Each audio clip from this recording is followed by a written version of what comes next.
Kilala niyo ba si Alex Ayala? Narinig niyo ba si Alex Ayala? Alex Ayala, the Filipino tennis sensation who defeated 3 Grand Slam winners in the Miami Open, has again left everyone speechless and some even in tears when she donated $1 million for the hungry people of the United States. And here's what she said. I quote, "When I first came to America, I was struck by 2 things: the incredible spirit and the stark need some people experience even in a country of abundance. I wanted to give back. Mimi, my mom, always said, true greatness is measured in the kindness you can give. That's why this gift is for every child who goes to bed hungry, every family worried about their next meal. Today isn't about me. It's about making sure that nobody is forgotten." End of quote. Ang ginawa ni Ayala ay nangyari din sa ating ebanghelyo. Jesus made sure that nobody felt forgotten. So He fed the 5,000 men, not counting the women and children, with just 2 fish and 5 loaves of bread.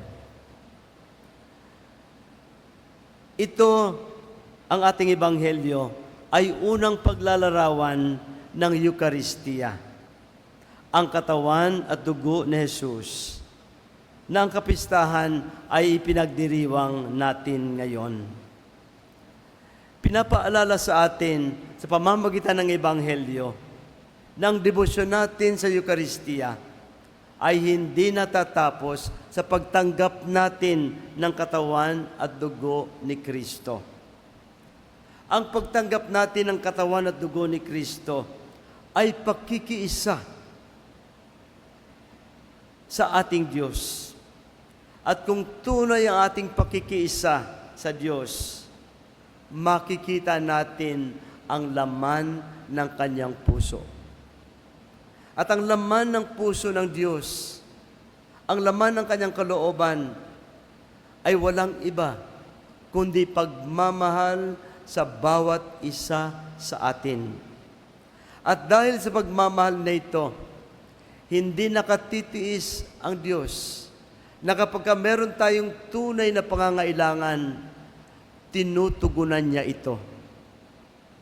Sa Ebanghelyo, nais ng mga alagad ni Jesus na paalisin ng mahigit na 5,000 katao sapagkat maggagabi na at upang hindi na sila magkaproblema kung paano pakakainin ang mahigit na 5,000 kataong ito.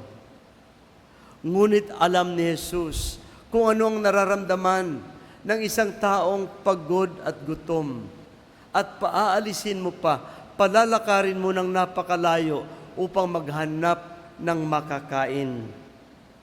Kaya inutusan niya ang kanyang mga alagad, pakainin ninyo sila kung ano man meron kayo. And as a result, everyone was satisfied and there was plenty of leftover. Paano nangyari ito? Anong nangyari?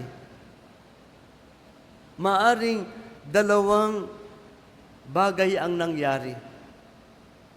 Una, maaring gumawa talaga ng milagro si Jesus. Ginamit niya ang kanyang kapangyarihan upang padamihin ang mga tinapay at isda. Katulad ng pagbabago niya ng mga tapayan ng tubig upang maging alak sa Kana. Yun ang maaring nangyari. Ngunit merong pangalawang maaring nangyari. na habang iniikot ang basket ng pagkain na may lamang 2 isda at 5 tinapay, habang iniikot ito, ang mga tao ay hindi lamang kumuha ng kapirasong tinapay at isda. Maaring sila din ay naglagay ng mga pagkain na kanilang daladala upang ma-share sa mga taong naroroon. Kaya habang umiikot yung basket, padami ng padami ang pagkain.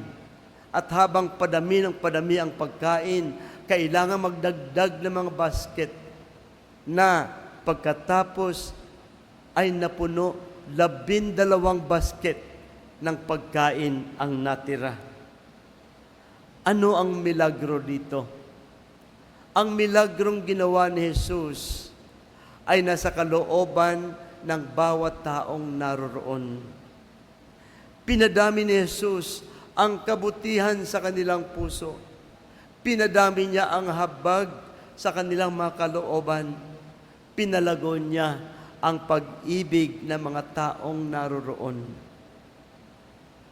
Mga kapatid, ngayong panahon natin, maraming nagugutom sa ating mundo. At hindi lang sa pagkain. There are people who are hungry for attention and affection. People who hunger for true friends.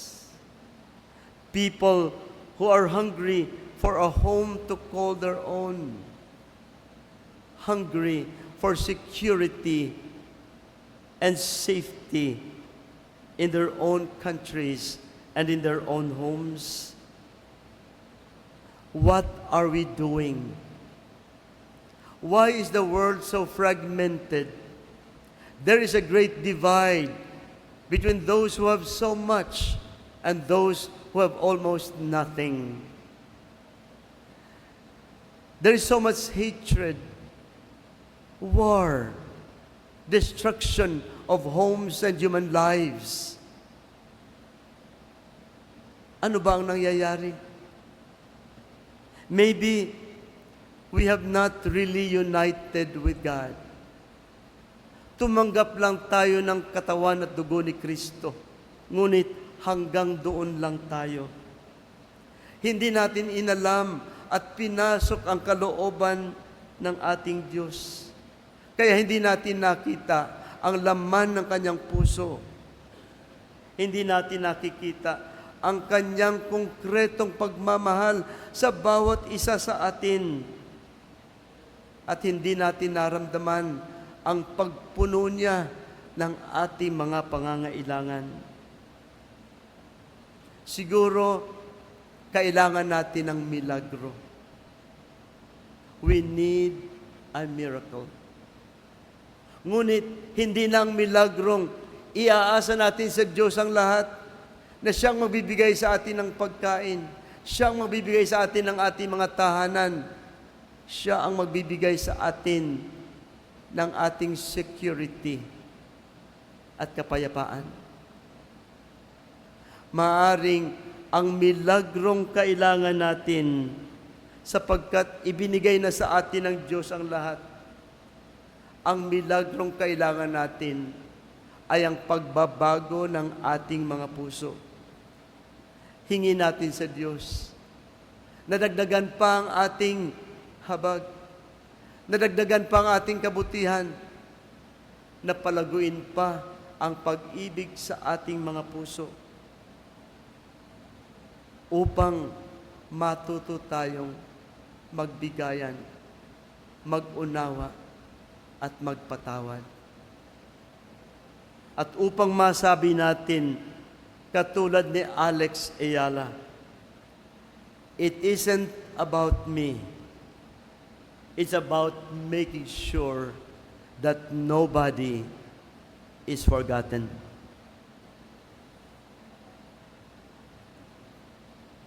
Let us all rise.